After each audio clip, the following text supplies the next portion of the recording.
Je suis heureux de vous accueillir ce matin au Forum 104, espérant évidemment que vous avez tous fait bon voyage, et plus particulièrement celles et ceux qui sont venus de loin. Nous nous retrouvons aujourd'hui à l'occasion d'un événement particulier qui sont les 50 ans de la mort de Maurice Zindel. C'était le 10 août 1975 à Lausanne.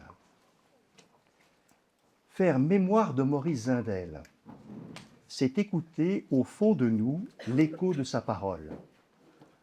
C'est nous reconnecter à ce qui a résonné en nous de ses écrits. Nous sommes donc rassemblés ce matin et toute la journée pour partager ensemble ce que Maurice Zindel a déposé dans nos vies. À vrai dire, c'est lui qui vous accueille, puisque c'est avec lui que vous êtes en lien, en amitié sans doute. C'est lui que nous voulons par-delà l'espace et le temps rejoindre aujourd'hui par nos pensées les plus personnelles. Si nous voulons, au cours de cette journée, partager ensemble cette proximité avec Maurice Zindel, c'est pour demain la mieux transmettre à celles et ceux qui nous entourent, là où nous sommes et comme nous sommes. La transmission de cette pensée, son vrai vecteur, c'est votre engagement, c'est notre engagement. Alors, comment va se dérouler notre journée? Dans quelques instants, nous ouvrirons notre matinée avec sœur Odile Hardy, qui a bien voulu être notre conférencière et que je présenterai dans une minute. Je dirais, presque de façon amicale et intime, si je puis dire, qu'elle a fait la rencontre de Maurice Zindel. Elle a mené avec lui un long compagnonnage, puisqu'il l'a conduit à rédiger une thèse de théologie, ce qui suppose entre eux, je crois, des liens forts, et peut-être même, comme dirait le Petit Prince, se sont-ils apprivoisés. Toujours dans cet esprit de partage, lorsqu'elle aura fini son intervention, nous lui poserons des questions à partir de l'écho de son intervention en nous. Viendra un peu plus tard le moment où nous nous proposerons de dégourdir un peu vos jambes, en vous familiarisant tout d'abord avec les développements de notre nouveau site internet, en faisant une halte à notre espace librairie, ou en vous informant sur la vie des... C'est pas grave, ça arrive ça. C'est toujours plus ennuyeux pour vous que pour moi. C'est pas grave. Donc, la troisième chose, c'est de vous informer sur la vie des groupes, qui en général se réunissent donc une fois par mois autour d'un texte de Maurice Zindel, tiré d'ailleurs très souvent du bulletin Présence de Maurice Zindel, que nous publions tous les trimestres, et qui est une source pour les groupes d'inspiration, si je puis dire, des textes de Maurice Zindel, qui à chaque fois, comme vous l'avez sans doute remarqué depuis quelques années, il y a un focus sur un point particulier. Nous choisissons des textes très en rapport avec le point qui est traité dans le bulletin. N'hésitez pas évidemment à cette occasion à vous rapprocher des membres du conseil d'administration avec lesquels vous pouvez évidemment partager votre vécu avec Maurice Zindel, et puis parler aussi peut-être d'un groupe que vous fréquentez ou que vous avez l'intention de créer. Ils sont à votre disposition pour ça, voire de toute autre idée qui vous viendrait, que vous pourrez évidemment leur faire connaître. Puis, nous nous retrouverons autour d'un buffet convivial et chaleureux, autre occasion de mieux connaître, de mieux nous connaître et de partager ce que nous avons expérimenté ou de l'expérience que nous avons de Maurice Zindel. Et dans la même perspective, l'après-midi, nous avons sollicité 4 témoins qui ont accepté de nous confier le retentissement dans leur vie de leur rencontre avec Maurice Zindel. Après quoi, nous serons invités, nous tous, à nous dire la façon dont Maurice Zindel est entré dans nos vies et les a transformées. C'est pourquoi nous avons mis à votre disposition ce que nous avons appelé des chaudrons de partage. Vous pourrez tout au long de la journée, au moment qui vous conviendra, y déposer une ou plusieurs fois une contribution ou un témoignage en vous servant des post-it que nous avons glissés dans le document qui vous a été remis il y a quelques instants. Vous avez des petits papiers qui sont là à cet effet, voire pour des notes que vous voulez prendre, bien entendu, aussi. Vous l'avez compris, je l'espère en tout cas, c'est l'esprit de partage qui est essentiel pour nous aujourd'hui. Parce que nous considérons que cet esprit de partage est au cœur de la transmission de la pensée et de l'œuvre de Maurice Zindel. Cet esprit de partage est le soutien de notre engagement à faire vivre le dépôt qu'il a remis entre nos mains, qu'il a enchâssé dans nos cœurs. Partager pour transmettre, tel est le maître mot de notre rencontre d'aujourd'hui. C'est là que je reviens vers vous, sœur Odile, qui m'avait permis de vous appeler par votre prénom. Oui. Ce prénom, Odile, cher au cœur de l'Alsacien que je suis, puisque Odile, c'est la sainte de l'Alsace, que nous vénérons au Bon Saint-Odile, où il y a son monastère, et depuis 1931, une adoration perpétuelle, jour et nuit, des paroissiens, des chrétiens se relaient pour adorer le Saint-Sacrement.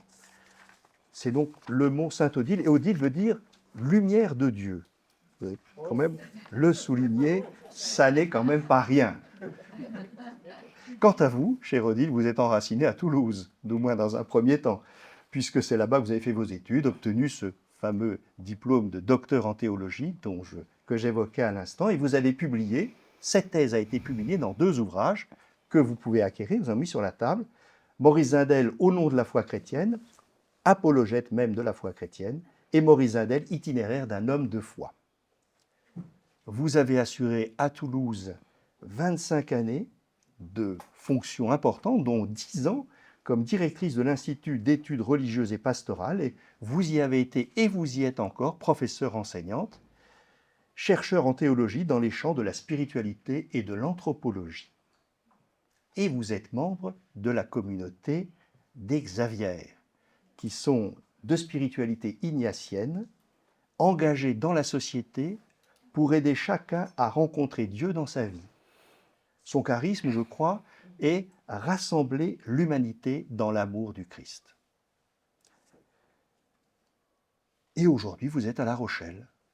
À La Rochelle, où une nouvelle mission vous a été confiée, vous êtes depuis quelques jours à peine la responsable du pôle formation du diocèse de La Rochelle. Merci. Merci infiniment et du fond du cœur. Vous savez pourquoi. Merci beaucoup de nous avoir rejoints ce matin, d'avoir accepté de nous faire, avec Maurice Zindel, rencontrer le Dieu vivant en nous, dans les autres et dans la création. Merci.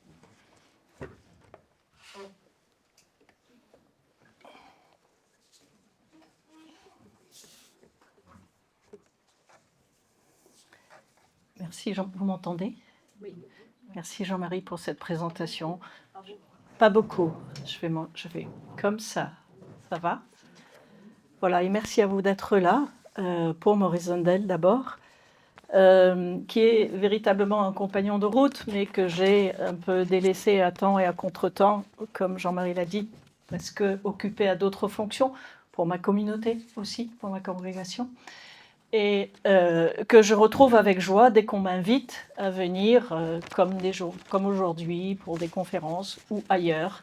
Voilà, et c'est comme ça que de temps en temps, on me dénonce pour des journées. Voilà, mais j'en suis très heureuse. Mon souci, c'était de me dire qu'après la thèse, je n'avais pas beaucoup travaillé Zindel, mais en fait, je le garde dans mon cœur, et à temps et à contre-temps, quand j'enseigne, il y a toujours du Zindel qui sort. Donc, on reste marqué. La difficulté d'une thèse, quand on a un compagnon comme Zindel, c'est de prendre de la distance, puisqu'il faut, pour une thèse, avoir un esprit un peu critique. Voilà, bon, vous entendrez des petites choses. Voilà, 15 années à Toulouse, et depuis peu dans cette belle ville de La Rochelle. Je vois qu'il y a des sourires, donc il y en a qui sont sûrement de par là. Un petit accent que vous pouvez repérer comme étant un peu du sud-ouest, mais aussi beaucoup de mes racines, puisque je suis née à l'île Maurice et j'y ai grandi.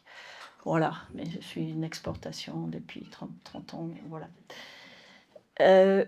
Voilà, c'est avec grande joie donc que je participe à cette journée, et je resterai un peu avec vous, donc vous pourrez à temps et à contre-temps échanger. C'est là plus ma joie que de voilà, que d'arriver en sachant. Alors, je reprends ce titre, Rencontrer le Dieu vivant en soi et dans la création. Et je pense que Maurice Zundel a tout ce qu'il faut pour nous aider à réfléchir à ça. Dans un premier temps, on pourrait se dire, un peu comme Marie, comment cela va-t-il se faire? Comment rencontrer le Dieu vivant en soi et dans la création? Je vous propose 3 temps, comme ça, et puis je vous dirai où j'en suis si jamais vous êtes perdu, mais voilà, en général, je répète pas mal de choses. Et puis, bien évidemment, ce sera Zundel que je vais essayer de vous donner à goûter.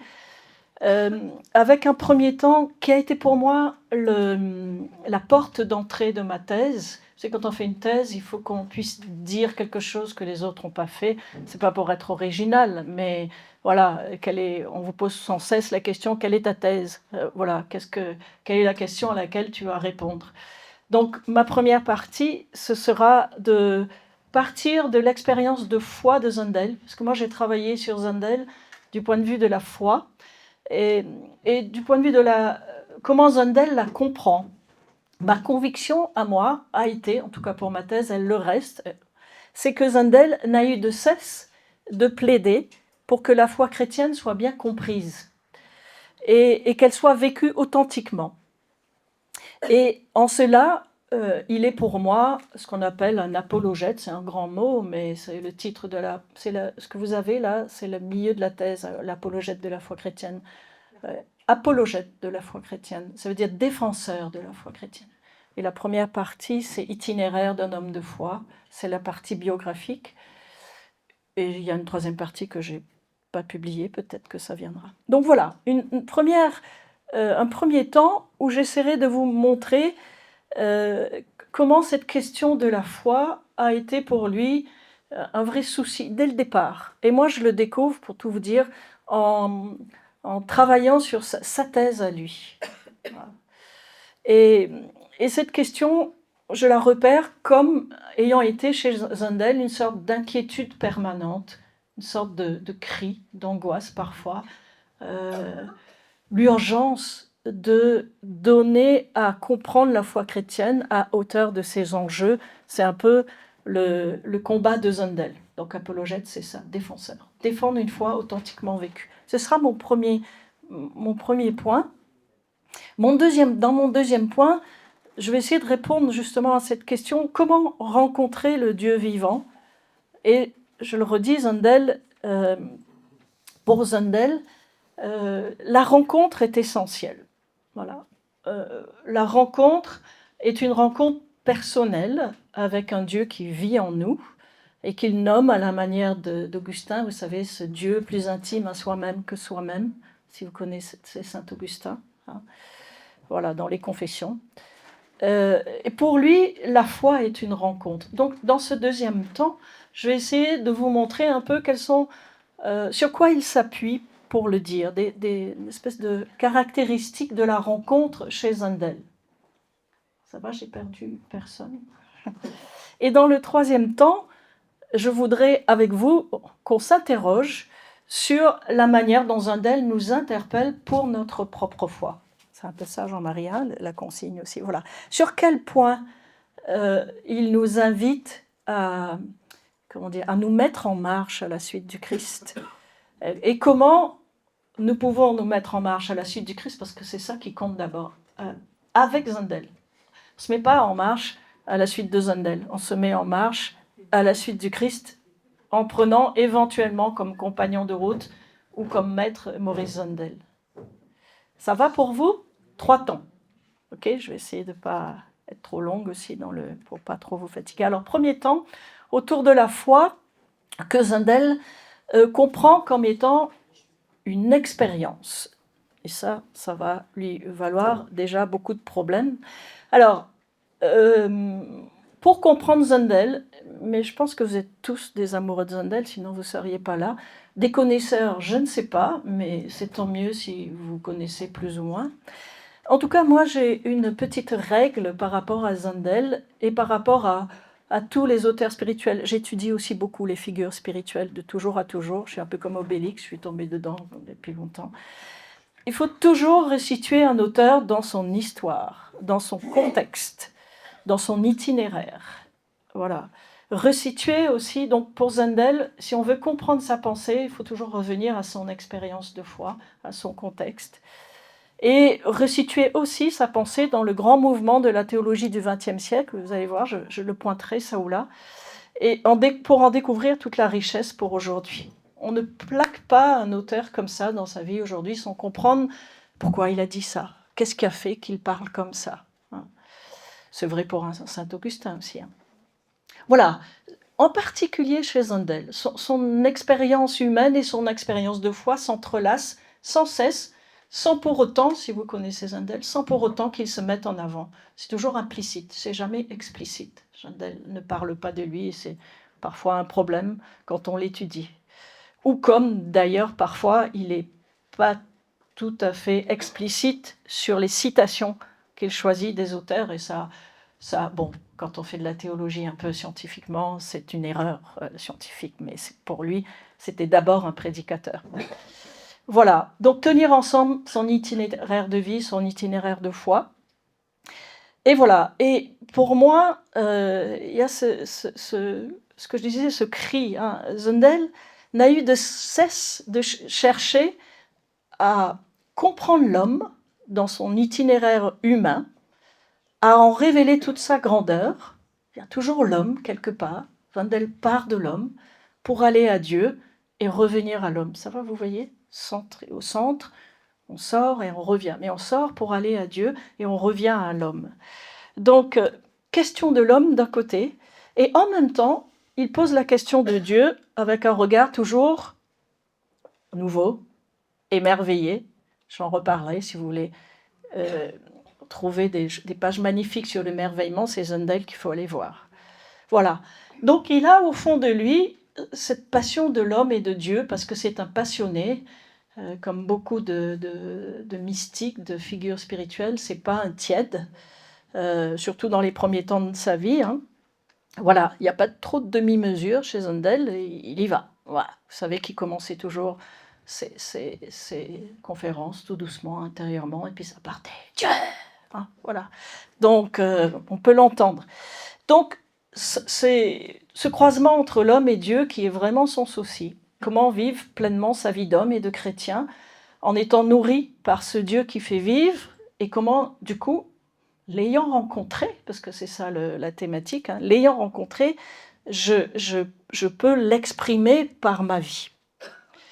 Donc, cette fois, pour lui, la foi est une expérience. Alors, revenons à Zundel pour des petits points comment dire, des repères biographiques. Vous le savez ou vous ne le savez pas, peu importe. Il est né en 1897, mort en 75, qui fait qu'en 1975. En fait, c'est 50 ans. Donc, il est né en Suisse, à Neuchâtel. Peut-être que c'est connu, mais ce qui est intéressant, c'est qu'il est né dans un milieu catholique et protestant. Le bain ecclésial est un bain, j'allais dire, de œcuménique. Hein. Donc, ça le fera connaître un itinéraire assez atypique. Donc, lui est né dans une famille catholique, puisqu'il est catholique, mais il baigne aussi du côté du protestantisme, avec d'abord sa grand-mère maternelle, qui va l'influencer et qui va lui donner le goût de l'évangile, et qui va en même temps, il faut l'entendre, hein, éveiller chez lui un certain sens critique, déjà, le petit bonhomme Zundel, hein, à propos du catholicisme, qui à son époque, qu'il trouve déjà, en tout cas peut-être que c'est sa grand-mère, qui trouvait étroit, hein, fermé. Mais Zundel ne vit pas sa foi qu'intellectuellement, et c'est ça qui est intéressant, il la vit concrètement dans une expérience, dans une pratique de la charité avec cette même grand-mère quand il va visiter les plus pauvres. Vous voyez, c'est pas juste une tête, c'est aussi un homme qui déjà, un enfant, fait une expérience. Et puis, il y a, je parcours rapidement, mais vous le connaissez, regardez les biographies, hein, c'est important, il y a sa jeunesse, qui va être marquée, elle, par des expériences spirituelles très fortes, notamment à l'adolescence, comme quoi repérez bien que l'adolescence, parfois, c'est des moments cruciaux où quelque chose d'important s'ancre. Donc, et plus tard, un peu plus tard, au collège aussi. Donc, ces étapes vont être essentielles et ce sont celles-ci qui vont le conduire à choisir le sacerdoce. Et c'est à ce moment-là qu'il va rencontrer véritablement Dieu. Alors, il y a un terreau déjà quand il est jeune, mais c'est à ce moment-là qu'il rencontre Dieu et qu'il va appeler le vrai Dieu. Le vrai Dieu, entendez déjà ce que ça veut dire chez Zundel, c'est celui à la fois qui vit en nous, Dieu plus intérieur à moi-même que moi-même, le Dieu d'Augustin, mais c'est celui aussi qui me fait vivre. Il y a les deux. Hein. Un Dieu intime, un Dieu vivant en moi et un Dieu présent, d'où le mot présence, qui est un mot très fort, très symbolique de la spiritualité de Zundel. Je ne suis pas sûre d'en connaître d'autres pour avoir travaillé beaucoup d'auteurs spirituels. C'est sans doute celui qui parle le plus de Dieu comme une présence. D'ailleurs, c'est aussi comme ça que vous nommez le petit, comment on dit ? Bulletin. Bulletin. Alors, donc ce contexte ecclésial et culturel est très important pour Zundel et il sera fondateur. Mais il y a un autre contexte aussi qui est important au niveau de sa compréhension de la foi. C'est un peu plus tard, quand il est ordonné prêtre, il va très vite côtoyer une église catholique, qui est très marquée par la théologie thomiste, voire néo-thomiste, alors dominante et assez normative, c'est-à-dire qui donne la manière de vivre des gens. Voilà. Une théologie qui, pour ceux qui ne connaîtraient pas, la théologie thomiste cherche à articuler la foi et la raison, sans exclure, en tout cas saint Thomas n'excluait pas l'expérience, mais c'est après. Voilà, une théologie plutôt rationnelle, vous voyez, plutôt qui privilégie plutôt la raison, la morale, etc., et moins l'expérience. Donc vous voyez, le petit Zundel qui lui est né dans un contexte où l'expérience a compté, voilà. Donc en raison, avec tout cela, vous voyez de quoi il arrive, Zundel, eu égard à tout ça, à sa propre expérience de foi, il va toute sa vie parler de ce vrai Dieu, de ce Dieu intérieur, de ce Dieu qui vit en nous. Vous voyez que ça va être aussi en complet décalage avec le contexte ecclésial. Donc ne vous y trompez pas, c'est là où Zundel va déranger le clergé. Quand on dit il dérange parce qu'il est original, oui, il est original. Il veut enseigner le catéchisme au tout venant, il sort de sa sacristie, il va jusqu'à enseigner l'éducation sexuelle. Oui, oui, mais surtout ce qu'il veut faire, c'est de donner à entendre que la foi est une expérience. Alors qu'à côté, ses collègues raisonnent, expliquent, donnent ce qui est bon de penser, de faire, une morale plutôt. Donc lui, Zundel, pour lui, la foi, il n'exclut pas le travail de la raison. Attention, quand on connaît Zundel et qu'on sait ce qu'on sait et qu'on voit quel penseur ça a été, quand on voit la liste des livres qu'il a stabilotés, lus, etc., c'est un immense penseur. Mais ce n'est pas la raison qu'il apporte en premier. Voilà. Donc, pour lui, on ne peut pas établir la foi sur des seuls concepts. Voilà. Elle est expérience et rencontre personnelle avec Dieu. Ça veut dire pour lui qu'elle doit mobiliser tout notre être. Elle doit devenir comme un élan vital, transformer toute notre vie. Si vraiment nous rencontrons le Dieu vivant, eh bien ça doit changer notre vie. Voilà. Et ça, c'est pour ça que j'aime bien dire que c'est comment dire, c'est comme un cri chez lui, une espèce de truc qui ne va jamais le quitter. Hein. C'est-à-dire, il va marteler qu'il faut vivre sa foi de manière authentique, qu'il faut rencontrer ce Dieu vivant. Alors avec ce petit travers chez Zundel, je sais pas, voilà, je vous redis, quand on fait une thèse, il faut savoir critiquer. Ce petit travers, c'est que parfois il est tellement passionné, il est tellement convaincu, il a tellement vécu ça lui-même, qu'il ne voit pas trop le décalage entre ceux qui ne l'ont pas encore rencontré, peut-être ce Dieu, ceux qui ne l'ont pas encore vécu. Mais Ça n'empêche que ce discours-là est important parce que c'est un discours qui entraîne avec lui. Il cherche à entraîner, à adhérer. Mais, et on le sait, en considérant que chaque itinéraire est unique, parce que Zundel est infiniment respectueux de l'homme et de chaque itinéraire. Voilà, donc, et pour lui, donc, rencontrer le Dieu vivant, vivre cette foi du côté de l'expérience, ça doit changer notre vie. Et du coup, la qualité de notre témoignage. J'y reviendrai tout à l'heure, parce que je prends des choses, mais je les répète après. Voilà, donc d'où ces expressions très fortes, vous savez, Dieu est une expérience. Il va le dire, Dieu, c'est une expérience. Quand il dit ça, voilà. Dieu, faites l'expérience de Dieu.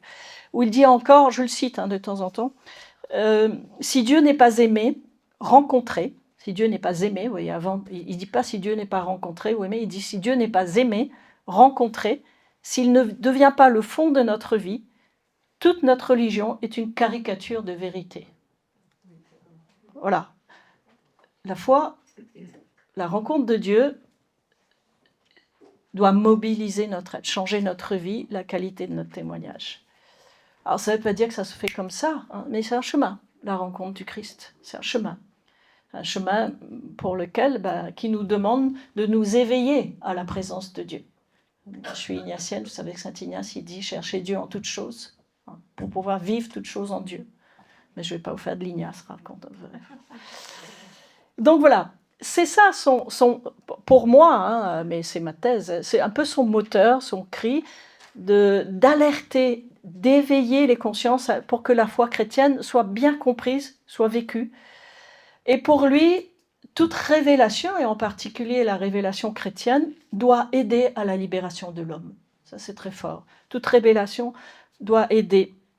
Il le dit, il ne sert à rien de croire en Dieu si ça n'apporte rien de plus à la condition humaine, si ça ne change pas nos vies. Rien. Voilà. Arrêtez de croire si ça ne vous fait rien du tout. Si c'est un peu radical, il a ce petit côté radical, c'est pas moi qui le dis. Voilà. Donc, et ce qui lui a attribué des ennuis, justement, c'est que il va critiquer l'annonce de la foi telle qu'elle est faite en son temps. Il se rend compte que l'annonce de la foi venait de la manière de présenter le message chrétien aux hommes, un langage souvent abstrait, beaucoup en décalage avec la vie des hommes. Si vous avez lu Zundel, c'est très contextué, d'ailleurs parfois c'est un peu obsolète dans les exemples qu'il donne, parce qu'il contextualise vraiment son propos, mais c'est toujours d'actualité. C'est pas parce que quand il parle de le premier homme qui marche sur la Lune, ok, mais il s'en sert pour dire quelque chose de la manière de vivre pleinement sa vie d'homme.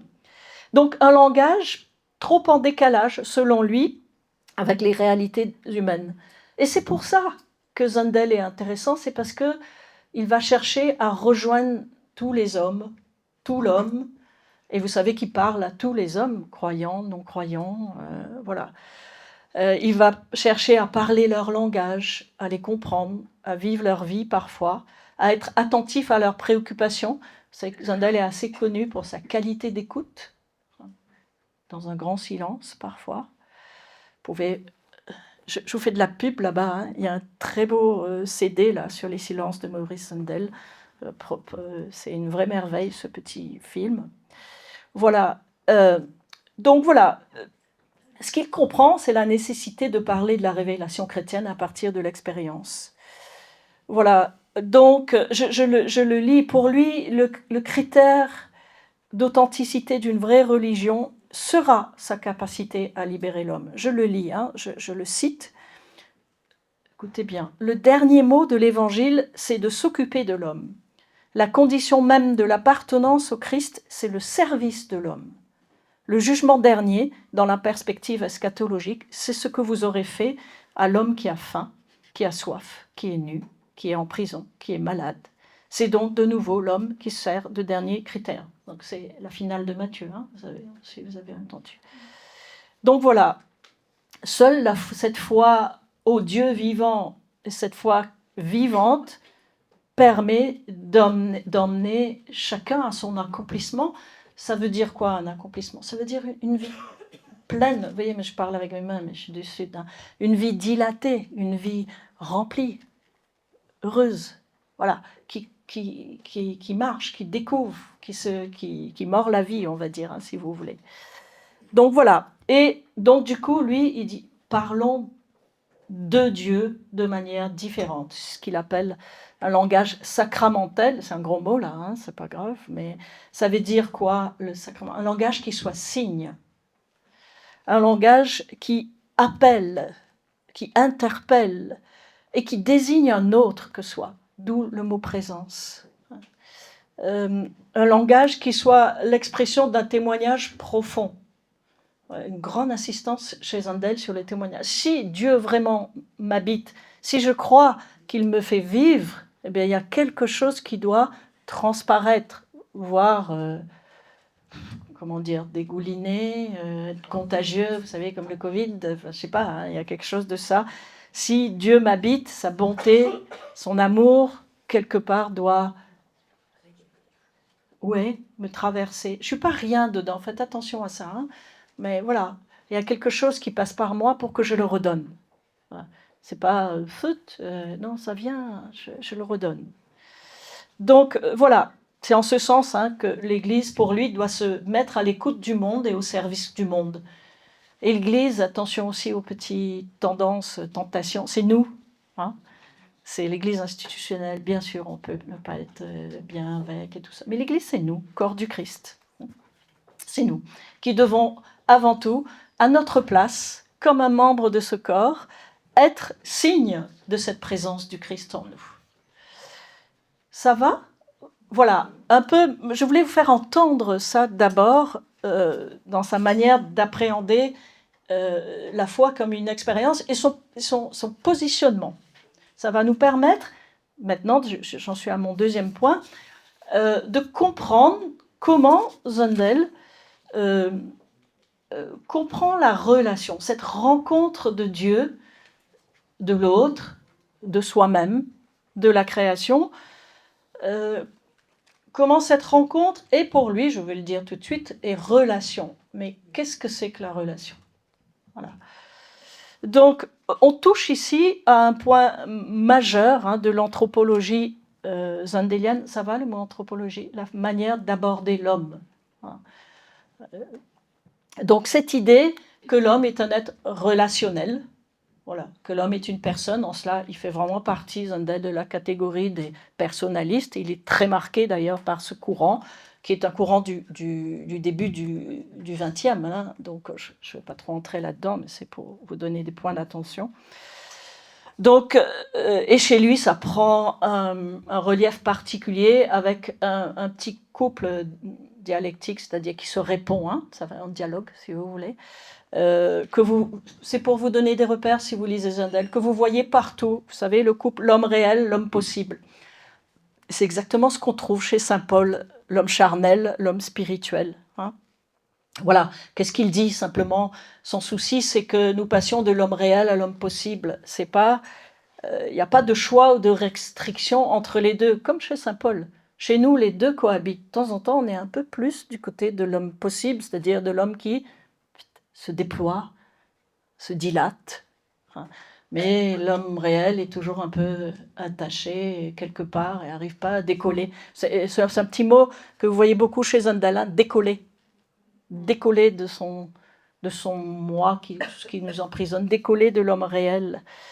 Voilà, ce qui nous invite à vivre en prenant ces deux, comment dire, ce couple-là, c'est à vivre une conversion, hein, mais en passant par la case, pardon de le dire comme ça, Dieu, hein, en passant par Dieu. Cette conversion n'est possible que si elle ne se fait d'ailleurs que dans la rencontre de Dieu.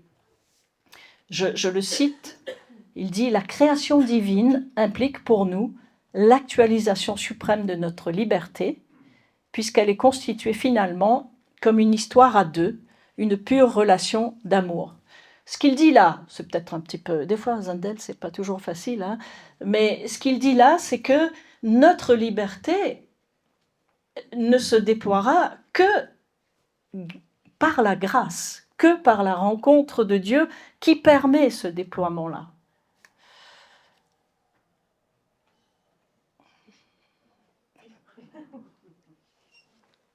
Alors je vous propose juste de manière non exhaustive, j'ai choisi 4 points qui me semblent assez emblématiques chez Zundel de la manière dont il comprend la relation et forcément la rencontre de l'autre, de Dieu, de la création, de soi-même.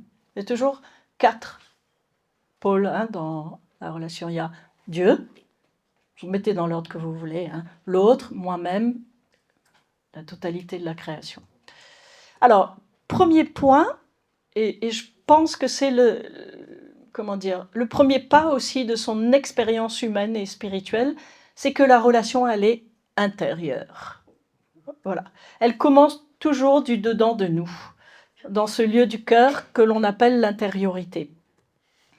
On retrouve ici, Zundel, vous savez, il est génial, mais c'est un homme, c'est un spirituel qui s'appuie sur d'autres, mais qui s'appuie aussi et surtout sur l'Évangile. Donc, on retrouve ici vraiment des éléments, des fondements bibliques. Vous savez que le cœur, dans la Bible, c'est le lieu de l'unification de la personne. Celui qui ne descend pas dans son cœur, dans son intériorité, risque de vivre à la surface de lui-même. Ça, c'est moi qui le dis, c'est pas Zundel. Donc voilà, le cœur dans la Bible, c'est un mot très fort. C'est pas cardia, c'est le cœur, c'est la source, le lieu de la personnalité, le lieu où se personnalise l'homme.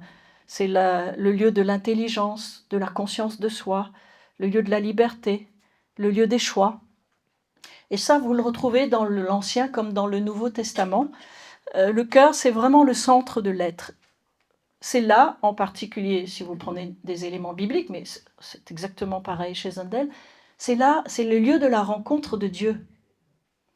Alors, il y en a un qui est génial là-dedans, vous savez, c'est encore une fois Saint Augustin. Descends au fond de ton cœur et restes-y. Là, tu rencontreras Dieu. Il t'attend. Ça, c'est Augustin, mais Zundel dit des choses. Il va se servir d'ailleurs, il va s'appuyer beaucoup, je l'ai dit tout à l'heure, sur Saint Augustin, qui lui est le maître de l'intériorité. Et donc, c'est là le lieu de l'unification de notre être, le lieu de la rencontre de Dieu, le lieu où tout se passe, et le lieu aussi de la rencontre de l'autre. Vous savez que c'est dans ce lieu-là que j'écoute aussi. J'y reviendrai tout à l'heure. Si quelqu'un me parle et que je m'empresse de lui répondre, alors ça ne veut pas dire qu'il faut prendre, mais comment j'intériorise Zundel a des phrases absolument incroyables sur l'écoute aussi, pardon, je le vends, si jamais vous voulez, voilà.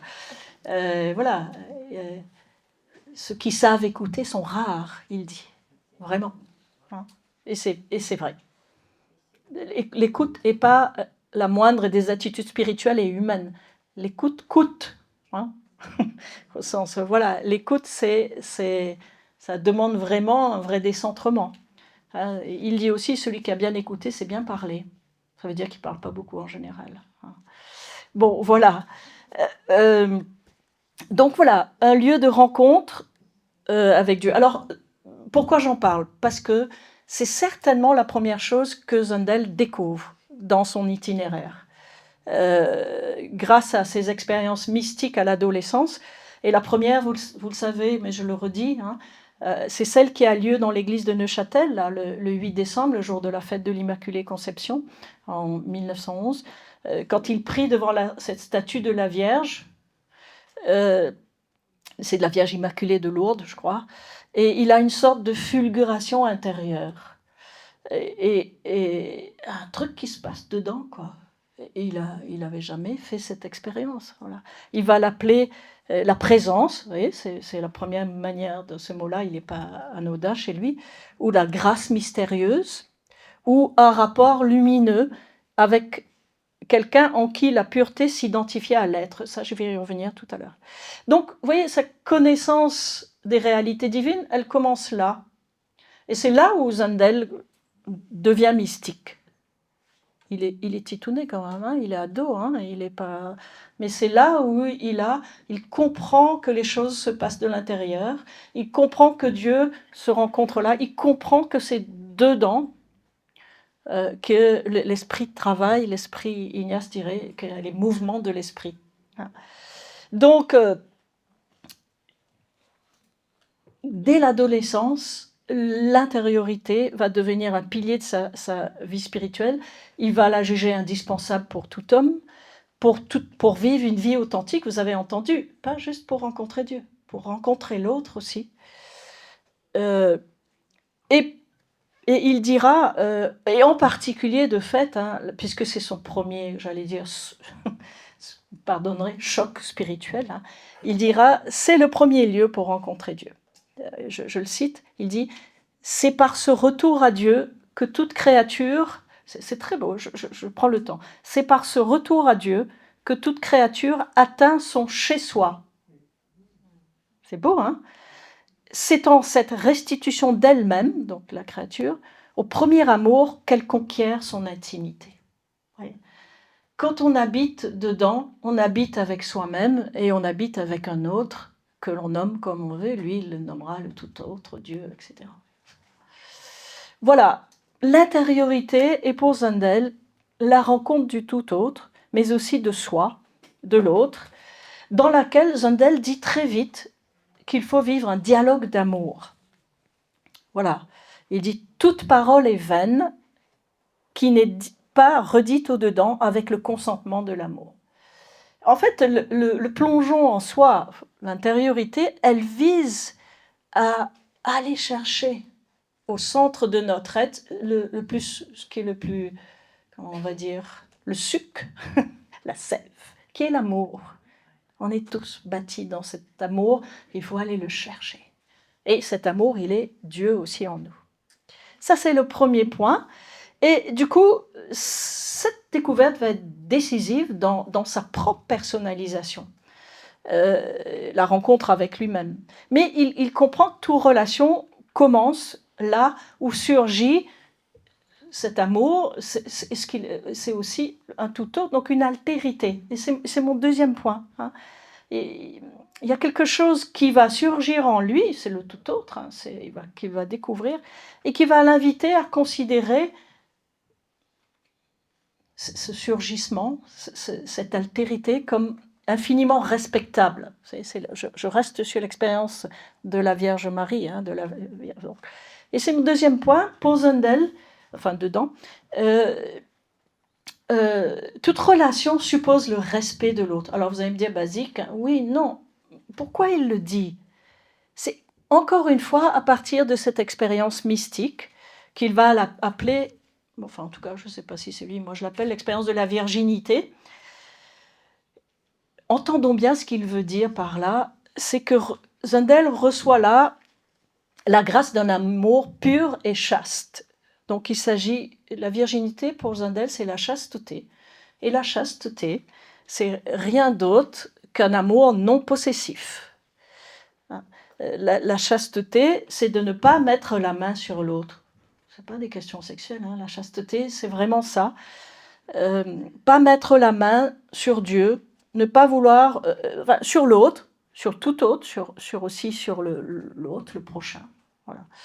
Et en particulier sur Dieu, hein, pas mettre la main sur Dieu, vous le déclinez comme vous voulez, hein, mais ça veut aussi dire pas faire de Dieu ce que nous voulons faire de lui. Ça nous demande de revisiter nos images de Dieu, vous savez, le Dieu fourre-tout, là, qu'on appelle quand on veut qu'il réponde à nos... Hein, fais ça, fais ça. Je ne sais pas si vous parlez, si vous aimez quand on vous parle comme ça. Hein. Allez, assieds-toi là, tu vas faire comme ça, mon Dieu. Voilà. Ou lui faire dire aussi ce que nous souhaitons. Vous savez, ça s'appelle falsifier la parole de Dieu, la détourner à notre profit. Vous avez un super exemple dans la Bible. Genèse. Alors, Dieu a dit que... C'est qui ça? Vous le reconnaissez quand même, dites-moi. C'est le serpent. Hein, voilà. Détourner la parole de Dieu. Et ça, c'est le pire, ce que le serpent fait dans Genèse, c'est que c'est des demi-vérités. Il parle de... Oui, Dieu a dit, mais il n'a pas dit tout à fait ce que tu vas dire après. Donc voilà, pour revenir, voilà, ne pas déformer le visage de Dieu. respecter infiniment ce Dieu qui vit en nous. Dieu est Dieu. Dieu est Dieu. Il se rencontre dans l'expérience, dans l'irruption de cette altérité en nous, qui est souvent inédite. Moi, j'aime bien dire l'inédit de Dieu qui surgit en nous. Voilà. Et parfois, c'est une étrangeté, ça nous surprend. Vous savez, c'est comme ça que certains disent « Dieu était là, waouh, je ne le savais pas ouais. ». Voilà, l'importance, et ça Zundel le comprend comme ça aussi, de laisser Dieu être Dieu en nous, de le laisser vivre en nous, puisque c'est le Dieu vivant. Et ça, Zundel l'expérimente, excusez-moi, je me perds dans mes feuilles, aussi grâce à vous savez, ce jeune ami protestant qui était de condition modeste, qui lui fait découvrir l'Évangile. Et pour Zundel, c'est un surgissement de Dieu aussi. C'est la deuxième grâce mystique qu'il reçoit. Vous savez, c'est quand cet ami lui lit l'Évangile, et la parole de Dieu résonne en lui comme une parole vivante, tout d'un coup. C'est plus un livre, c'est plus la lettre, c'est une parole venue d'ailleurs, vous voyez, le surgissement d'une altérité, hein, venue du dedans. Et vous connaissez peut-être ce passage que je vous lis, il dira « L'Évangile devint pour moi la voix de quelqu'un ». Voilà, s'il n'y a pas une altérité, vous m'expliquez. La voix d'un ami. Et ces mots étaient pour moi une confidence personnelle, et du dedans, personnelle, qui s'adressait au plus profond de moi-même. Depuis ce temps-là, l'Évangile m'est devenu tout à fait personnel. L'Évangile n'était pas un ensemble de discours et des formules, mais une présence que je percevais à la seule manière dont mon ami lisait le sermon. Enfin, là, c'est l'Évangile ou le sermon sur la montagne. Voilà. Pour, si vous voulez le dire dans d'autres mots, Zundel fait là l'expérience carrément d'une visitation. Hein. Voilà, quelque chose de Dieu qui le visite, un surgissement de la vie divine en lui, intime, un bouleversement intérieur, j'en ai parlé en introduction, hein, un saisissement de tout son être. Voilà.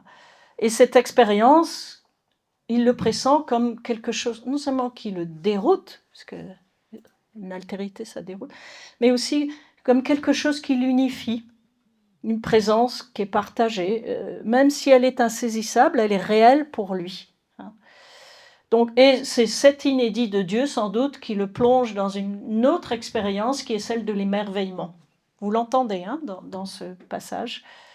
Et, bon, j'insiste un peu, je ne peux pas tout développer. Hein, mon projet, c'est de vous donner des pistes. Hein, mais vraiment, si l'émerveillement, Zundel nous le redonne à comprendre de la meilleure manière qui soit, c'est-à-dire vraiment comme une véritable attitude spirituelle. L'émerveillement, c'est pas une attitude naïve. Hein. L'émerveillement, c'est vraiment une disposition du cœur qui permet d'accueillir le surgissement de Dieu, l'autre. Hein. Il dit Dieu, c'est quand on s'émerveille. Mettez bien cette adéquation. Dieu, c'est quand on s'émerveille. Donc, si vous ne vous émerveillez pas, posez-vous la question de si vous êtes disponible à la rencontre de Dieu. C'est un petit peu... Voilà. Hein. Et vraiment, Zundel en appelle à l'émerveillement comme une manière d'être au monde. Vous savez, nous, des fois, on est blasé, blindé, fermé. Oh, on peut s'émerveiller devant un coucher de soleil, devant, je sais pas, devant un amour, devant... Mais l'émerveillement, enfin, j'allais dire, c'est génial, oui. C'est ce qui nous permet de recevoir du monde, d'espérer du monde. Hein. Zundel dit, l'émerveillement, c'est précisément le moment où émerge en nous une nouvelle dimension. Et c'est là, pour moi, la dilatation. C'est le moment privilégié où nous sommes soudain guéris pour un instant de nous-mêmes. Ça, c'est bien, moi j'aime bien ça. Et jetés dans une présence que nous n'avons pas besoin de nommer et qui nous comble en même temps. Vous trouvez ça dans les Confidences. Non, je ne l'ai pas noté, c'est pas grave. Je pense que c'est Évangile intérieur. Voilà, vous voyez, cet émerveillement qui nous met ailleurs, nous dispose à recevoir d'un autre que nous-mêmes. Ça va, c'est bien dit, hein c'est comme ça. J'essaie de voir si vous glissez sous vos chaises, vous endormez. Voilà. Et moi qui travaille vraiment le versant de la vie spirituelle et des spiritualités diverses, mais beaucoup les figures spirituelles, on retrouve, c'est vraiment, l'émerveillement, c'est la disposition du cœur de celui qui veut accueillir. C'est essentiel. Hein. Pour Zundel, le premier devoir de l'homme, c'est de laisser naître en lui ce qu'il appelle un espace de générosité. C'est trop beau, cette expression. Espace de générosité pour accueillir l'autre en moi. Moi, je reprends souvent ça quand je fais de l'accompagnement spirituel. Espace de générosité, vous voyez. Je ne colle pas à moi-même. Je crée un espace pour recevoir. Voilà, toujours en vue d'une rencontre. Voilà. Espace de générosité, voilà, ce qui revient à dire, vous savez, en termes zundéliens, décoller de son moi préfabriqué. Mais je vous le donne comme ça, vous saurez. En faveur de son moi altruiste. Voilà, se vider pour accueillir la nouveauté. Et il a une expression unique, magnifique, qui est le vide créateur. Mais attention, ça va ensemble. Hein. On ne se vide pas pour se vider. On se vide en vue de quelque chose. C'est comme mort et résurrection. On ne meurt pas pour mourir. On meurt en vue de renaître avec le Christ. Donc voilà. Donc ça, c'est important dans la rencontre. Voilà. Garder cet espace de disponibilité et ce respect de ce qui surgit. C'est aussi vrai pour la relation intersubjective. Et un troisième point qui va tout à fait avec ce que je viens de dire, hein, respect, chasteté, virginité, voilà. Mais aussi, pour Zundel, la rencontre repose sur cet accueil de l'altérité. Et moi, je vais plus loin, j'aime bien dire le consentement à l'altérité. Vous savez que c'est un des trucs les plus compliqués. Rencontrer l'autre, c'est rencontrer autrui. Vous savez qu'autrui, c'est alter, mon alter ego. Vous avez réfléchi, j'espère, à la question alter, c'est ce qui altère. Hein. Mais je vais bien rencontrer mon alter ego, mais pourvu qu'il ne soit pas trop altérant pour moi. Hein.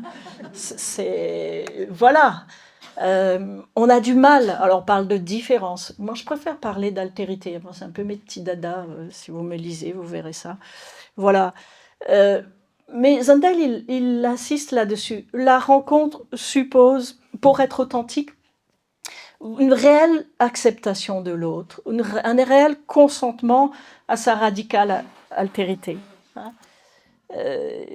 Voilà, s'engager dans une relation qui fait vivre, c'est vraiment accepter que l'autre soit véritablement autre, irréductible à moi, et de tout mettre en œuvre pour qu'il advienne. Vous voyez bien, je le dis, c'est ce qu'il y a de plus difficile dans la relation. Hein. Ce n'est pas une théorie, c'est une expérience qu'il faut accepter de vivre en sachant qu'on fait des petits pas, ça altère, ça gratte, ça frotte. Je voudrais tellement qu'ils pensent comme moi. Voilà. Donc, le respect de cette altérité est essentiel pour la relation. Zundel va parler, vous savez, de l'altérité, ça va avec la dignité pour lui. Il dit que la dignité, c'est un sanctuaire inviolable. Voilà. C'est pour lui sanctuaire inviolable, ça veut dire c'est à préserver absolument. Voilà, envisager l'autre à la manière de Zundel, parce qu'il faut vraiment le regarder aussi, comment dire, avec un infini respect. Je sais, hein, vous pouvez dire, oh, ça c'est dans l'idéal, mais non, Zundel, c'est ce qu'il a essayé toujours de mettre en œuvre, l'envisager. Sinon, c'est difficile d'entrer en relation si on n'espère pas l'envisager. Ça va oui.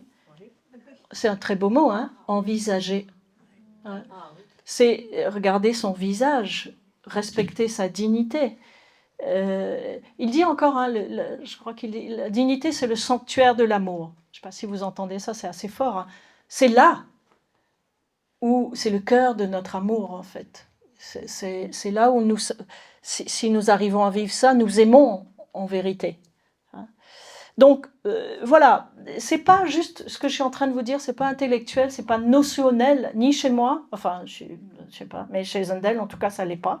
Enfin, moi, j'essaie de faire que ça l'est pas trop, mais en tout cas, ça a traversé son existence, hein, au point de devenir un point d'attention. Zundel était infiniment respectueux de l'autre, même quand cet autre l'éprouvait. L'autre est à aimer quand bien même il m'éprouve. Et ça, vous le savez, il va faire cette expérience lui-même. Je vous fais traverser son itinéraire de vie. Là, ça va, hein, vous me suivez, hein. Et quand il vit ce chemin d'émondage radical, il en fait une déprime, hein, quand il va, après quand il sera ordonné, il va se jeter avec zèle dans son apostolat qui va être très fructueux, et puis tout d'un coup, planque, on lui dit stop, arrête là, et petit là, t'as rien compris, tu vas repartir faire des études, tu vas pas faire comme ça. Et puis quand il revient, et on l'envoie à Rome, c'est vraiment comment on dirait aujourd'hui, une claque, vraiment crucifiant, une épreuve, hein. On lui dit ta théologie elle est pas bonne. Vous voyez le petit Zundel qui petit a fait l'expérience de Dieu, voilà, comprend, a fait des expériences mystiques, met ça en œuvre dans son apostolat, on lui dit t'as tout faux. Voilà. Enfin ça c'est dans le langage d'Odile aujourd'hui, mais c'est ça. Et on lui dit va refaire ta théologie à l'Angelicum, hein, c'est-à-dire thomiste, hein, qu'il fait comme il n'est pas, c'est un passionné, c'est pas de demi-mesure, il connaît la somme théologique par cœur, et il travaille la nuit, voilà.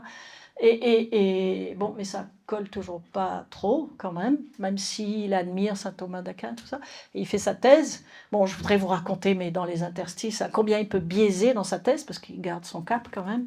Et il fait une thèse sur l'influence du nominalisme sur la pensée chrétienne. Le nominalisme, ce qui est contre le thomisme, donc il est un petit malin, c'est un petit renard, hein. C'est-à-dire, il essaie de dire, vous voyez, je me réhabilite, puisque je critique le nominalisme qui est contre le thomisme. Mais en même temps, il dit bien ce qu'il pense. Et c'est là où j'ai découvert que Zundel avait vraiment une ligne de conduite déjà dans sa thèse.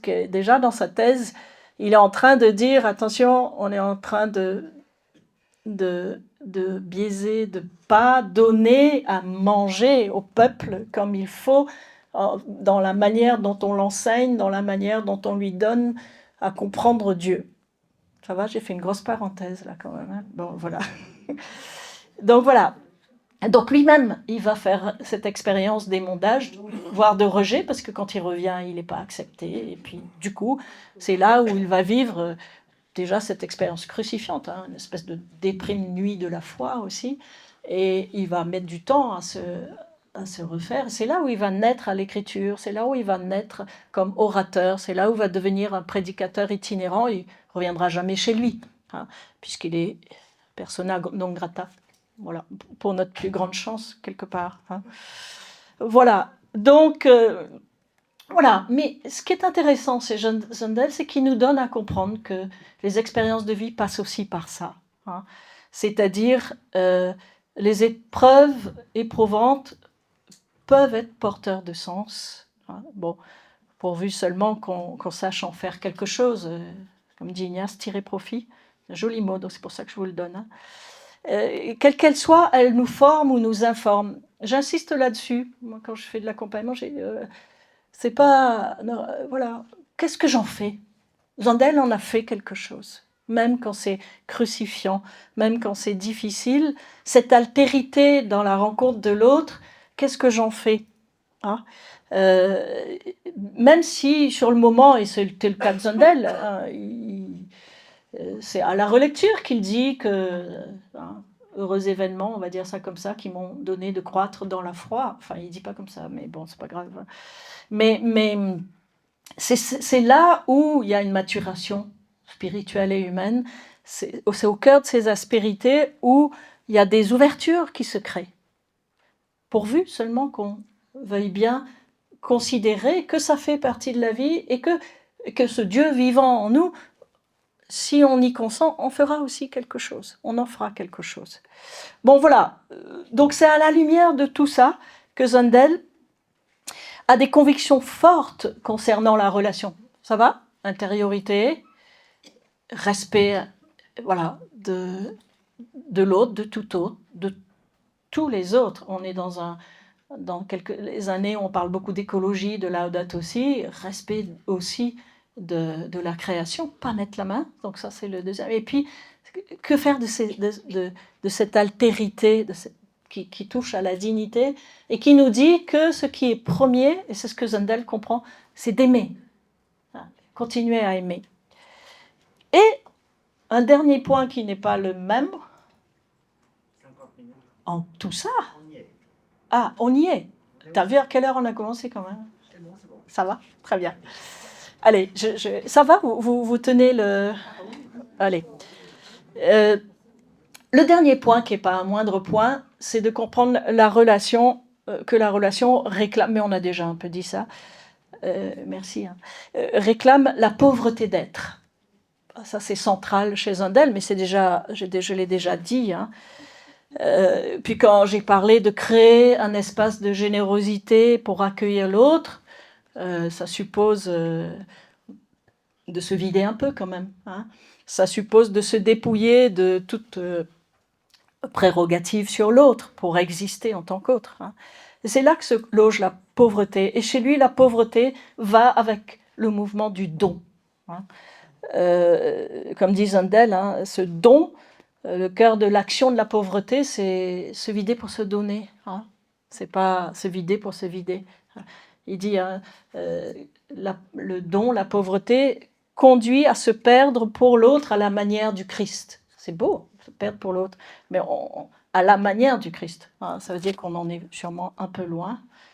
Pardon pour le micro. Donc la pauvreté, c'est vraiment le cœur, vous le savez, il y a beaucoup d'écrits là-dessus, pas forcément que de Zundel, hein, les premiers écrits de Marc Donzé, c'est là-dessus, c'est très, très, très juste. Voilà. Mais toute sa vie, Zundel va essayer de vivre cette pauvreté d'être, avant d'être une pauvreté concrète, physique, hein. C'est vraiment la pauvreté intérieure, la pauvreté spirituelle, la pauvreté selon l'esprit des premières béatitudes. Heureux les pauvres en esprit. Heureux, c'est pas rien, hein. C'est pas faut être pauvre en esprit, hein. Heureux, parce que ça libère en nous des espaces pour recevoir, hein. Donc ça, il l'a déjà approché, cette question centrale de la pauvreté, déjà avec son petit copain protestant, là, qui était de conditions sociales très modestes, et qui lui a fait toucher à l'expérience de la pauvreté réelle. Il l'avait aussi apprise avec sa grand-mère. Il lit, je vous signale, les Béatitudes et les Misérables avec cet ami. Donc il va être ébloui par cette découverte de la pauvreté. Et à partir de ça, il va en faire sa ligne de conduite, je vais dire, hein. Son adhésion à la pauvreté, elle sera totale. Vous savez, je ne sais pas, mais ça va induire chez lui des changements radicaux jusqu'à ne plus avoir rien pour lui, de tout donner aux pauvres, ce qui va être un problème pour ses copains prêtres, parce que voilà, il aura des pauvres à sa porte. Le gros problème, mais ça on ne le dit pas assez, vous savez que dans le Conseil économique, il fait une grosse boulette, hein, il dit à quoi sert tout cet argent, donnez-le aux pauvres. Ils ne vont pas aimer, hein. Bon, donc voilà, ça devient le trait vraiment singulier de sa pauvreté, de sa vie, et il décide de devenir donc prêtre des pauvres. Mais croyez pas que c'est facile chez lui, et je le cite parce que j'aime beaucoup, beaucoup cette citation, je trouve qu'elle est tellement réaliste que je vous la donne. Il dit « Combien j'ai peiné pour apprendre la pauvreté de Dieu. Je veux dire, écoutez bien, pour mettre la pauvreté de Dieu dans ma vie, et aussi pour connaître le Dieu pauvre. » Il y a les deux. Combien j'ai peiné pour ne pas entrer dans les discussions. Combien j'ai peiné pour prendre la dernière place. La pauvreté de Dieu devient tous les jours plus claire pour moi, tous les jours plus exigeante. C'est tous les jours à recommencer, à me convertir de nouveau chaque matin. Ouais, vraiment, c'est un chemin de conversion, mais c'est un chemin de bonheur aussi, hein.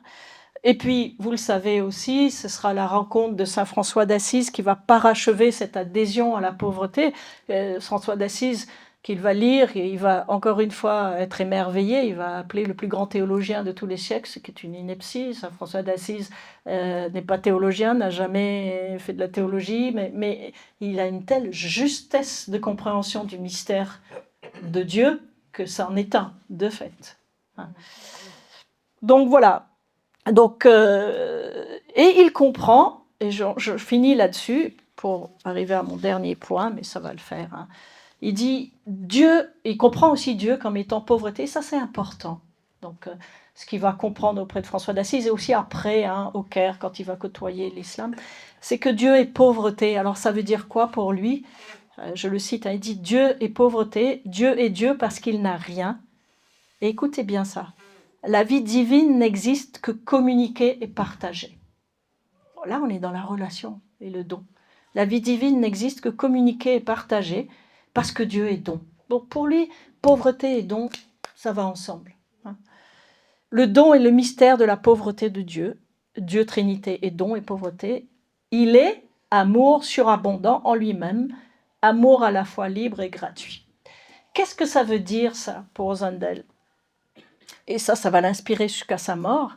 C'est-à-dire que quand il comprend que Dieu est comme ça, en lui-même, et vis-à-vis de nous, et vis-à-vis de la création, eh bien pour Zundel, on ne peut pas concevoir notre vie qu'autrement, plutôt qu'à l'image de Dieu, puisqu'on est créé à l'image et à la ressemblance de Dieu.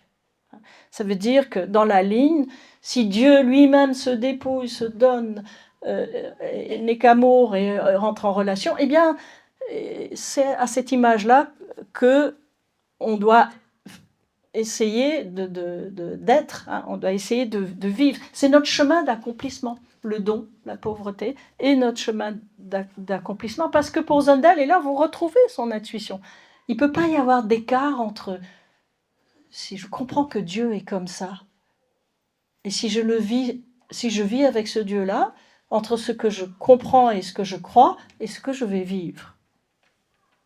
D'accord, hein? C'est ça, pour lui, pas d'écart entre ce que nous devons croire et vivre. C'est pas que Zundel qui l'a dit, pour aller visiter Saint-Jacques, tout ça. Voilà un peu ce que je voulais vous dire sur cette manière de comprendre la relation chez Zundel et la rencontre, hein, de l'autre. Et je vais terminer sur mon dernier point. Comment, ce que je vous ai dit, je ne sais même plus ce que je vous ai dit, je regarde, hein, je prenais mes plats. Voilà, comment, du coup, quel est notre héritage? Ça va comme ça, si je dis comme ça, hein? Comment, sur quoi Zundel nous interpelle? Sur quel point? Comment on peut se mettre à son école comme un guide, mais pour rencontrer le Dieu vivant, se mettre à la suite du Christ à son école. Donc, vous l'avez compris, donc, pour Zundel, la relation nous constitue en tant que personne, hein. Et ce qui l'inquiète, c'est pas ce qui le fait réfléchir, c'est pas la personne, vous avez compris, en absolu, hein, c'est comment devenir une personne. C'est une question vraiment lancinante chez lui, hein. Si vous ne me croyez pas, bon, vous allez là-bas, là, et vous regardez les titres de ses livres, hein, notamment, je ne sais pas s'il y a ça là, hein, mais « L'homme existe-t-il » Croyez-vous en l'homme? L'homme passe l'homme. Vous pouvez vous dire, il y a plutôt des trucs, il aurait pu, comme spirituel, parler de Dieu. Il le fait, hein. Recherche de la personne, vous savez, ce fameux livre qu'il écrit assez tôt, mais qui sera mis à l'index, ça dérange tellement, et qui va être ensuite publié bien après. Voilà. Donc, comment être homme? Comment être aussi totalement homme en étant chrétien? Comment être pleinement homme par la foi au Christ? Je crois que c'est la question qui a travaillé Zundel, hein. C'est ce qui m'intéressait, moi, c'est justement, et c'est pour ça que je travaille l'anthropologie et la spiritualité, la question de l'homme dans sa dimension transcendante. Voilà. Les aspirations de l'homme au plus grand que lui, et ultimement, bien sûr, au divin. C'est pour ça que je travaille, et je travaille encore un tout petit peu sur les quêtes spirituelles contemporaines, pour essayer de comprendre comment l'homme aspire à ce plus grand que lui, et ultimement, pour moi, en tant que chrétienne, à cette rencontre de Dieu. Donc, voilà. Et pour lui, j'espère que vous l'entendez, mais il le dit lui-même, la foi est au debout de la chaîne. J'aime bien cette expression. Foi en l'homme, foi en Dieu. Donc pour Zundel, il s'agit de croire en Dieu autant qu'en l'homme. Je sais, ça peut être abrupt. Moi, je sais que ce petit truc-là, par exemple, m'a valu un regard bien de travers de la part des thomistes de la cathode de Toulouse, par exemple. Croire en Dieu autant qu'en l'homme. Voilà, c'est presque hérétique, mais c'est pas grave. Voilà. Mais pour Zundel, c'est plus que ça. Il s'agit de, pardon pour les coups de micro, de croire en l'homme pour croire en Dieu. Je vais expliquer, je le cite, hein, il dit « Là où il n'y a pas d'homme, nous ne saurons trouver Dieu ». C'est très fort, hein, là où si l'homme n'exprime pas, n'est pas pleinement lui-même en Dieu, il n'y aura pas de Dieu. Qu'est-ce que ça veut dire? Je vais l'expliquer. Hein. Donc, croire en l'homme pour croire en Dieu, là où il n'y a pas d'homme, nous ne saurions trouver Dieu. Et je vais l'expliquer tout à l'heure. Et paradoxalement, il dit, et moi j'aime bien celle-là, il faut croire en l'homme comme Dieu croit en lui. Ça c'est bien, ça vous plaît ça. Hein. Il faut croire, voilà, comme Dieu croit en lui. Et il dit que l'on commence par là, que l'on commence par dire à l'homme qu'il s'agit de lui, que l'on commence par là, que l'on commence par dire à l'homme qu'il s'agit de lui, de sa grandeur et de sa dignité. Et que si l'on ose parler de Dieu, c'est parce qu'il n'y a pas d'autre manière de parler à l'homme et d'atteindre jusqu'à lui. Mais ça, je cherchais. Oui, c'est dans la foi, les deux bouts de la chaîne. Donc, je le redis, pourquoi il dit ça? C'est parce que sa conviction, c'est qu'une révélation doit aider à la libération de l'homme. Donc, c'est pas la peine de croire en Dieu si ça ne change pas nos vies, je le dis. Donc, je le dis autrement comme ça, vous prenez ce qui vous aide, hein, comme dit Ignace, arrêtez-vous là où ça vous aide. Comment dire? Si croire en Dieu ne conduit pas à croire davantage en l'homme, il y a quelque chose qui ne va pas. Sinon, vous vous isolez dans votre bulle spirituelle. C'est les petits exemples que donnent les abbats, les pères du désert, vous savez, ou que dit Saint Jacques, hein, si tu dis que tu aimes ton frère, tu aimes Dieu, mais tu n'aimes pas ton frère, voilà, si vous priez longtemps à la chapelle et qu'en sortant, vous êtes désagréable, il y a un problème quand même. Hein. Donc voilà, voilà, non, mais c'est pas une fiction. Donc, c'est pour ça que Zundel dit arrêtez d'avoir des phases de carême. Le pape François le reprendra après. Hein, ce qu'on fait envie, quoi. Bon, voilà. Bon, mais avec un garde-fou quand même. C'est pour ça qu'il faut bien comprendre Zundel. Hein. L'inverse, Zundel ne dit pas que l'homme doit croire en lui, en ses capacités. Ça, c'est un risque contemporain, hein, de tourner sur soi, s'auto-proclamer l'homme tout-puissant.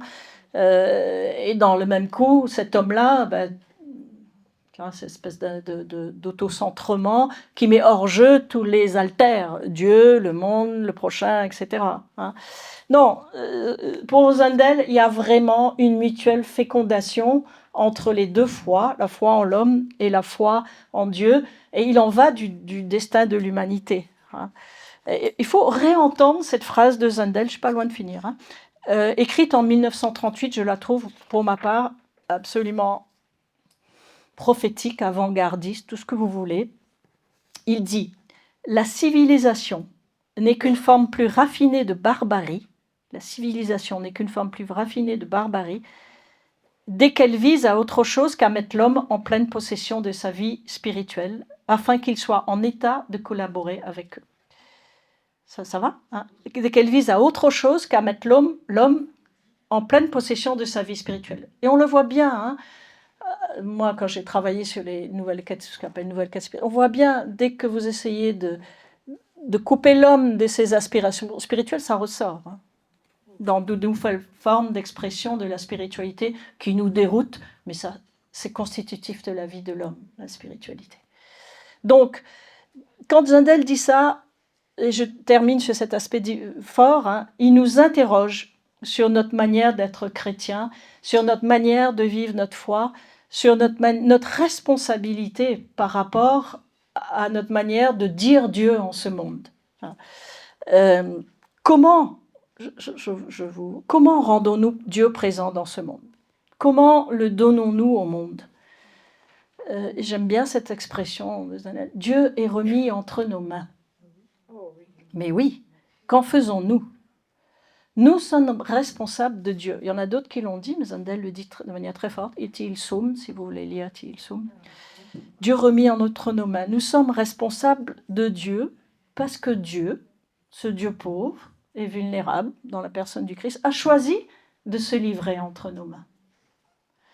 Oui, Dieu fait le pari fou de dépendre de nous.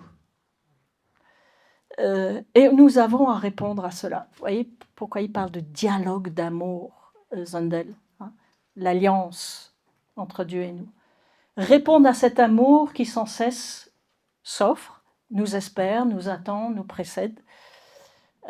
Et il y a une autre petite expression que j'aime beaucoup de Zandel, je la lâche celle-là tout le temps. Hein. Il dit « Dieu est toujours déjà là, c'est nous qui ne sommes pas là ». Voilà. Comment poursuivre? Et il dit aussi, l'incarnation ne veut pas dire que Dieu est venu à l'homme, mais l'homme à Dieu. C'est fort, hein, ça. Alors, Dieu est venu à l'homme, ça veut dire tout simplement que c'est à nous d'aller à Dieu. C'est à nous de répondre à son amour, c'est à nous de le chercher, c'est à nous de donner une réponse. Et ça, ça peut nous dérouter, hein, ce Dieu qui est à la fois le tout autre, l'infiniment grand, mais c'est aussi le Dieu proche, le Dieu pauvre, le Dieu vulnérable, et qui pose d'emblée, mais d'emblée, ça veut dire, si vous lisez Genèse, une radicale dépendance. Ça veut dire, Dieu veut tout de suite dans Genèse se lier à nous. C'est l'alliance. Hein. Sa joie est de nous faire partager sa vie. Il n'arrive pas en disant, je suis Dieu, écartez-vous, avancez, voilà, je suis là, j'avais tout. Non. C'est la création dans Genèse est en vue d'une relation. C'est pas moi qui le dis, c'est Zandel. Hein. La création est remise entre nos mains. Dieu est relation. Et cette dépendance, je finis par un truc un peu... Mais pour moi, c'est le plus important. C'est pour ça que vous me pardonnerez si je dépasse un chouïa, mais j'ai fini presque. C'est une responsabilité. Hein. Zandel va le rappeler dans des mots très forts. Dieu n'a pas d'autre visage que nous pour être au monde. Dieu n'a pas d'autre visage que nous pour être au monde. Et là, il nous redit combien notre témoignage est important. Combien on est attendu sur notre témoignage. Vous savez, les faces de carême, c'est pas rien. Il ne s'agit pas d'être comme ça tout le temps. Hein, ben voilà. Mais vous avez compris le point de départ, c'est chercher ce Dieu-là qui va me faire vivre. C'est pas inventé qu'il faut que je sois bien, souriante, gentille, généreuse. Je sais pas, Jésus, il dit pas il faut être gentil, hein, il dit il faut être bon. Mais porter ce Dieu en moi qui me fait vivre et le laisser traverser tous les pans de ma vie pour qu'il soit donné. Hein. Donc ça, c'est important. On est attendu sur notre témoignage, sur notre foi mise en acte, hein, pour donner Dieu au monde. C'est à travers nous, nos tempéraments, nos actes, notre regard, notre sourire. Zandel a des paroles merveilleuses sur le sourire. Notre sourire, c'est évangélisateur, un sourire.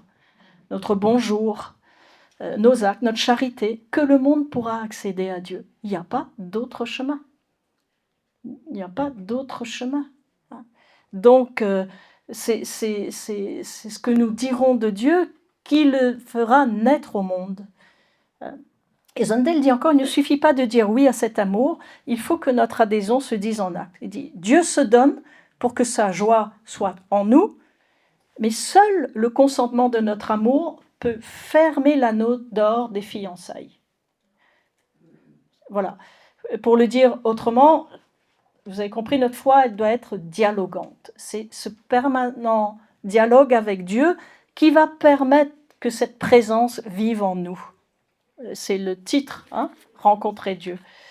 Et ça, pour Zandel, ça se nourrit de silence, de solitude, de cœur à cœur, de méditation de la parole de Dieu, parce qu'il ne faut pas exclure ça, hein, Silence et solitude, c'est deux dimensions essentielles à nos vies, surtout dans un monde...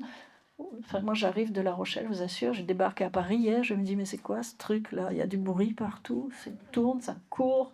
Ben, je ne suis pas trop parisienne, vous avez compris, mais bon, j'aime bien, mais du bruit, du divertissement, de l'immédiateté, de l'espèce de vie sans jugement, mais vraiment, il y a quelque chose qui ne descend pas. Voilà. Et il dit, aucun message n'est plus nécessaire, n'est plus attendu, n'est plus indispensable aujourd'hui que ce message du silence vécu, du silence vivant, du silence qui est personne, du silence qui est présence réelle, du silence qui crée un espace de vie. Voilà. Et il dit, l'homme n'est vraiment lui-même que dans ce dialogue silencieux avec plus que lui-même, dont la rencontre suscite l'espace où sa liberté respire.